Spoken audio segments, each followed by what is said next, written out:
My parents skipped my wedding because I'm married before my perfect sister. Now, their image of a perfect family is finally crumbling. After being together for 4 years, I 32F, got married 8 months ago. Everyone attended the wedding except for my parents and my sister, Molen, 30F. While my parents' decision to skip the event was shocking, I wasn't entirely surprised by Molen's absence. We've never gotten along. Looking back, I should have anticipated their behavior, given our family dynamics.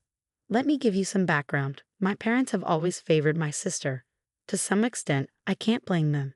Molen has excelled at nearly everything since childhood. She commanded attention wherever she went. As soon as she could walk, she dominated spelling bees, science fairs, and talent shows. In high school, she was class president, valedictorian, and even prom queen. Tall, slender, and stunning, she pursued modeling in college alongside her business degree. She got her first professional modeling gig as a sophomore, and my parents threw a lavish party to celebrate. Her first professional headshot still hangs above our living room fireplace. Meanwhile, the same year, I graduated with a degree in computer science. My parents' reaction, a mumbled "well done" before they turned their focus back to Molen's next photo shoot. Molen continued to climb the corporate ladder after college. By 30, she had a corner office, a company car, and a senior executive position at a prominent firm. In contrast, I work as a mid-level software developer, a role I'm proud of but one that doesn't inspire parental boasting. Growing up, I was also compared unfavorably to Molen in appearance. I'm shorter and bigger than her, and my mother constantly reminded me of it. She signed me up for workout classes I didn't want, put me on endless diets, and often said, "Molen never struggles with her weight," or "you could look as nice as your sister if you just put in more effort." By high school, I had learned to ignore the remarks, but they still stung. Over the years, I came to terms with the fact that my parents didn't value my accomplishments as much as Molen's. I tried everything to win their approval, taking their recommended classes, joining clubs they encourage, even trying modeling briefly. That was a disaster Molen loves to remind me of.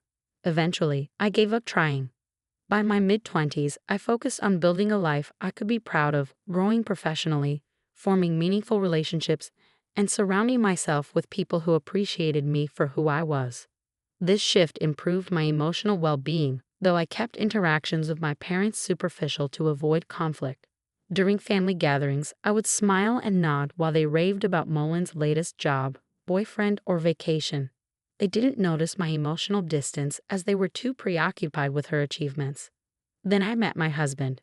We connected at a tech conference through a mutual friend. Unlike my family, he truly saw me, appreciating my humor, my coding skills, and even my body. From the start, he never once compared me to anyone else. 4 years later, he proposed while we were at home enjoying takeout and our favorite TV show. It was perfect. When I told my parents about our engagement, their reaction was a warning sign. They didn't congratulate me. My mom's response, silence, followed by, "Are you sure you're ready? Maybe you should work on your appearance before the wedding."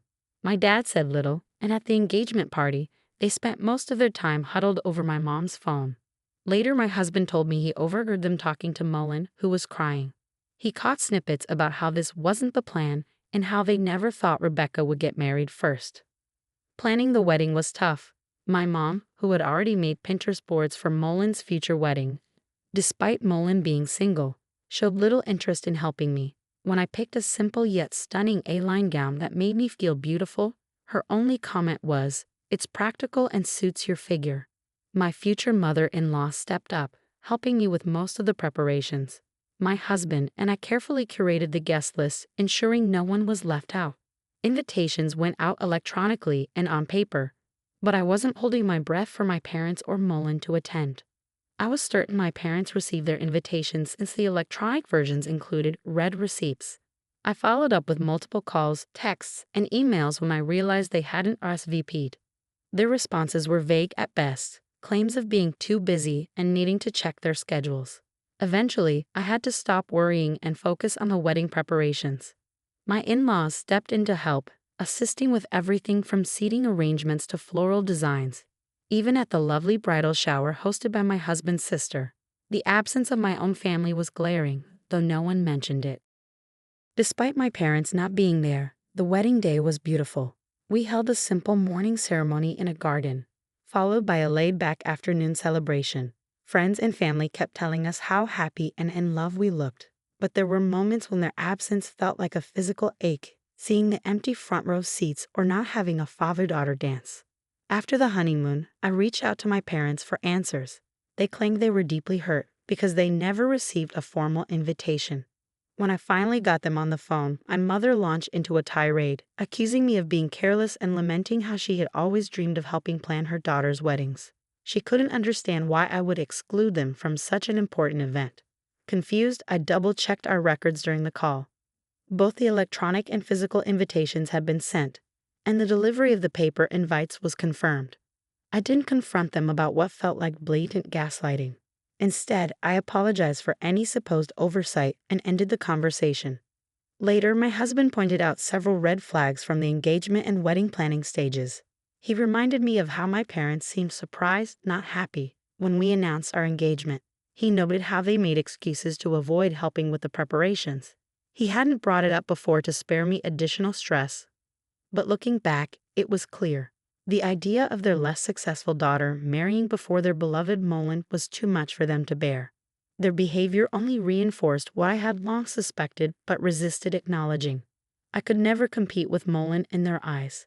Even on my wedding day, a moment meant to celebrate love and new beginnings, they turned it into another battlefield in their relentless quest to uphold their perfect family image, with Molen at the center. Recently, I learned from other relatives that Molen is now engaged after dating someone for just a year. My parents are ecstatic, eagerly planning an extravagant wedding. They've been boasting about booking luxury venues and gowns, and my mother is even accompanying Molen to private fittings at upscale boutiques, the kind of mother-daughter experiences I was denied. Interestingly, many relatives are refusing to attend Molen's engagement party or wedding. My parents' actions during my wedding have become a topic of discussion within the family. When relatives ask why my parents didn't attend my wedding, I simply share the truth. They couldn't handle me marrying before Molen. I stick to the facts, avoiding embellishment or seeking sympathy. A few days ago, my parents accused me of deliberately sabotaging Molen's wedding. They claimed I was spreading lies out of jealousy over her lavish plans. The truth is, I've only been honest about what happened. If their actions make them look bad, that's on them. Instead of blaming me, they should reflect on their behavior. As these dynamics unfold, maintaining even a superficial relationship with my parents feels increasingly impossible. Their absence at my wedding was painful, but it pales in comparison to the realization that I never had the loving, supportive parents I always wished for. Now I'm focusing on building a life with someone who truly values me for who I am. I'll keep you updated if anything significant changes.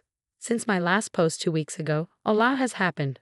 I finally decided to confront my parents face-to-face about their actions at my wedding and their accusations that I had ruined Molen's special day.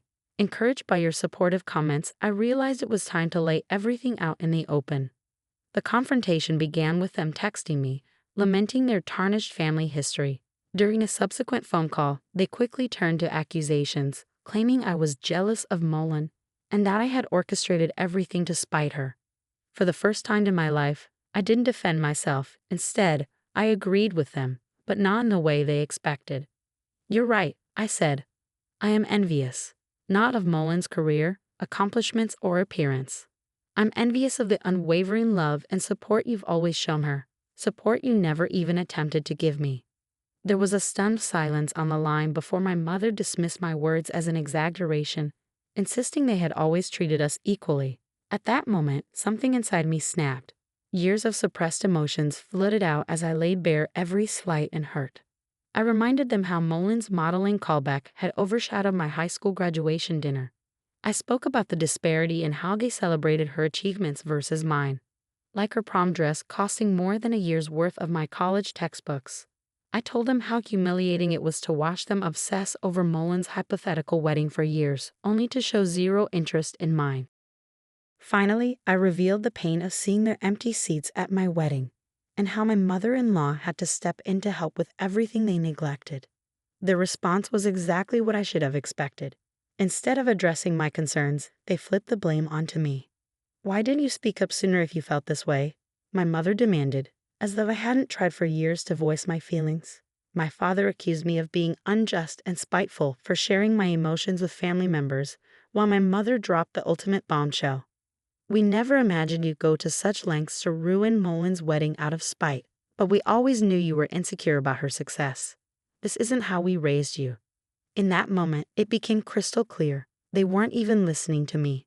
Their focus wasn't on my pain, but on Molen's impending nuptials and how this conflict might affect her. For the first time in my life, I didn't try to fix the situation or placate them. Instead, I replied with unflinching honesty. You're right about one thing. You did raise me to believe I would never measure up, to know that Molen's accomplishments would always matter more, and that maintaining your perfect family image was more important than my feelings. But you also taught me something you didn't intend. I deserve better than this. There was a long silence before my father finally spoke in a calm, detached tone.